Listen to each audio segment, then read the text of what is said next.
just want to give you an idea of the extent of this, these pavement or sidewalk markings. They're just all the way down the street here. This is what we're being asked to do, and most people are observing it. I've just been watching for a few minutes. People are observing this in the main. One or two are oblivious. We've got this kind of stuff every now and then. Well, actually, the way of protecting your community is to inform them that they should really not adhere to any of these things, because these are not in your interests. It's difficult to understand because everybody thinks they are at risk by some great,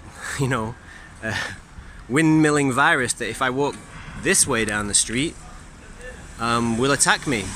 But as you can see, that's not the case. I'm surviving. I'm going to survive here as well by looking left and right. I'm going to take the risk of crossing the road. And nothing is happening to me. Now, these markings are all about control. They are nothing to do with medicine. They're nothing to do with health. They weren't here for the past however many weeks of the pandemic. This is where you have to stand. And if you don't stand there, you'll die instantaneously of a lightning bolt of COVID. Come on now, people. This is not about health. This is some kind of crazy business. The crazy business is actually called Agenda 21. But what it means for you is that you're gonna have your life changed. They're bringing in a new economic model. They're bringing in a new way of being. And actually, I want to draw your attention to a very interesting irony. This street that we're on is the High Street in Oxford, which only a couple of weeks ago was packed with protesters who were not all going one way, and who were not social distancing. In the main, they were. Some of them may have been, but in the main, they were quite close together. There was no 2 meter spacings. Definitely, I would say that. People's estimation of 2 meters seems to be different from mine at the moment. But what we have is the fulfillment of these guys' ideas. This is that Cecil Rhodes guy again, him up there.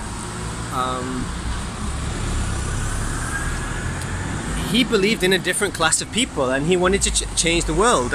He left money for his secret societies, who in some way seem to have led to the establishment of institutions like the Council for Foreign Relations and other powers, what you might call powers behind the throne, powers behind the visible workings of government. And these guys have got their ideas for us, and it's more like Aldous Huxley and George Orwell's idea than what you might have in mind for yourself.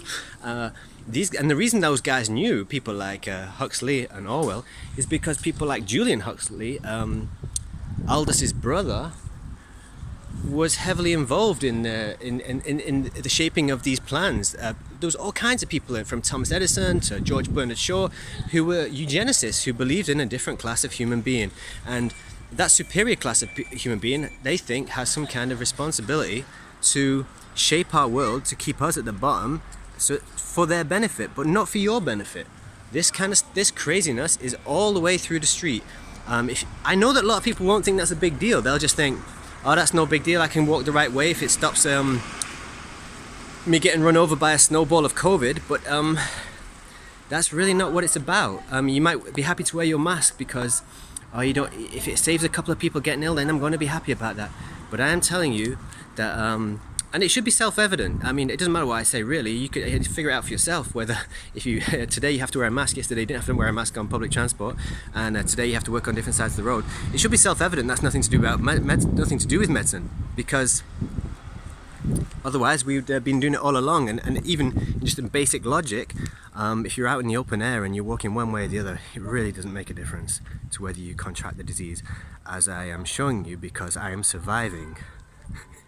And most of us will survive, because if you're under 60 and you have no comorbidities, the disease is not a threat. You can check anywhere, any statistics you want, and you'll find that to be true.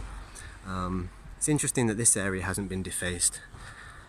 The heart of power here, or one of the heartlands. But maybe also it's just because there are no shops here and they've reopened the shops today. But they are trying to bring in a different kind of world and a different kind of normality. And as I say, it's not in your interest. And just a little heads up, and hopefully you can observe that for yourself wherever you are, and disobey and disrespect it as it deserves. Ciao.